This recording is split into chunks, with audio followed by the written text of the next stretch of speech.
Good morning. I am Liz Hargreaves, and I'm just popping on here really quick this morning to share something. Just going to, Facebook's changing stuff again. Crazy. I'm on my phone, so if you are seeing me, if you're joining me, just give me a wave or something to let me know that you can hear me. And so those of you who know me, I'm Liz Hargreaves. Those of you who don't know me, I'm a certified body-mind coach. I'm also a human design specialist. But what I wanted to talk about today is the training that I'm doing in somatic experiencing, and I'm just starting my second year. This is a 3-year process.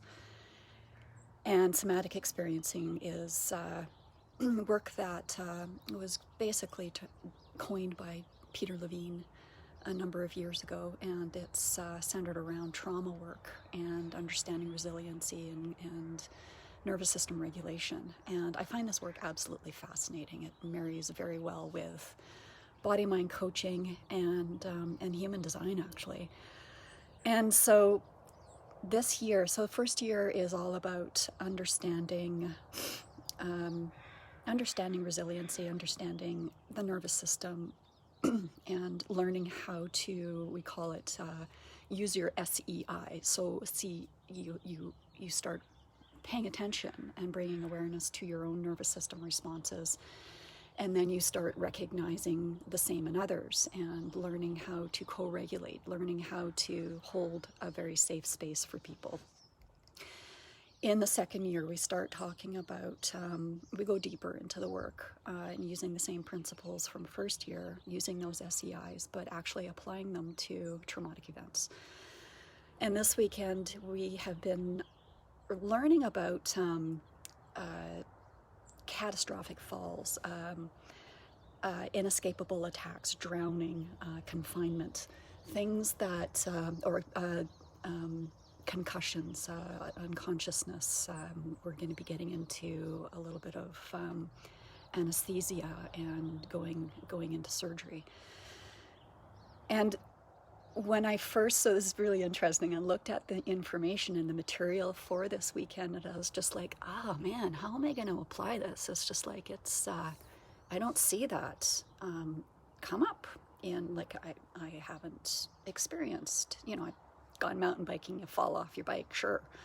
But I haven't actually experienced, anything like, thankfully, serious car accidents or falls or trapped or being held down or anything like that, or an animal attack. But what was really interesting is that as we do the work, and part of our training is actually lending our nervous system and having the other practitioner go in and sort of track. We track, and through that process, you discover that your nervous system is actually holding, there's holding patterns. And we tend to think of trauma, big T, I'm going to use that label, as big things, as like big car accidents, as, falls that result in concussions or loss of consciousness or just serious injury. But here's the kicker, is that we all experience trauma in different forms, and it's the way our nervous system handles it. So I'll give you the example of what I experienced. And this has happened a few times in my life. So I spent just over 25 years in the corporate world, very successful career. And I've always been a very, I'm going to use the word independent, stubborn, headstrong. That's kind of who I am. And that has sort of been the way that I've made my way in the world. Sort of, everybody calls it fearless, but there's certainly a lot of fear. But that being said, I'm not a very big person. I'm only 5'4", and maybe 120 pounds soaking wet. And so in person, there has been many times where someone has tried to overpower me. Typically it's men, but there has been times when there's been a couple of times where it's been women as well.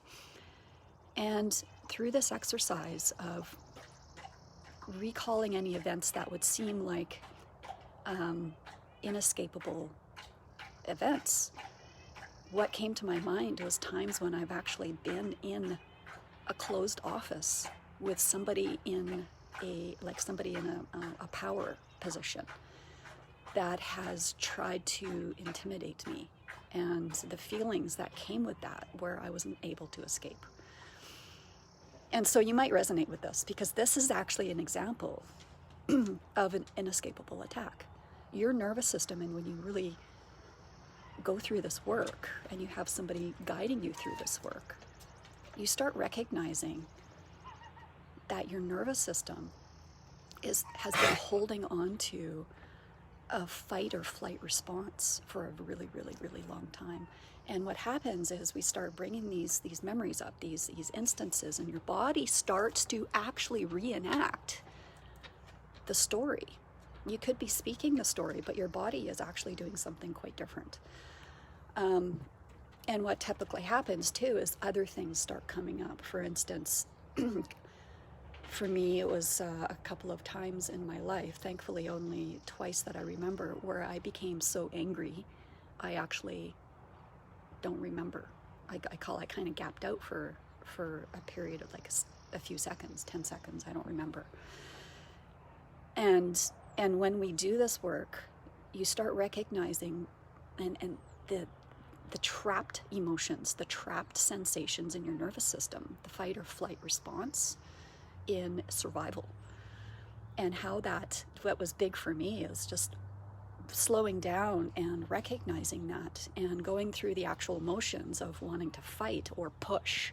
Like I wanted to actually just push, and doing that work and actually just pushing against something to complete that nervous system response, but also recognizing in the moment, holy geez, there is a lot of energy that is linked with that trapped emotion in the nervous system. And that energy wants to go somewhere. You cannot hold energy back. Energy has potential. Energy wants to move. So when it's actually repressed, it's actually causing other symptoms: pain, discomfort, disease, any other things that are happening. So where is that emotion? Where is that energy being held? That fight or flight response. And for me, it's actually solar plexus and holding my breath. So that's what comes with it. And when you start recognizing and having an awareness, it's just like, wow, that is a familiar response in so many ways. So it doesn't have to come up. So any little small triggers, any triggers where I'm feeling like I'm being backed into a corner, brings up a response, an old protective fight, flight, or response in my nervous system that automatically causes me to tense up, hold my breath, and get ready to fight.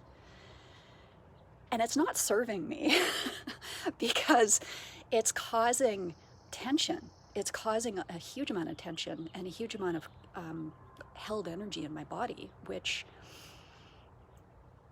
it's like I can think of so many other ways to be able to use that energy, and it's exhausting. It's exhausting holding that energy.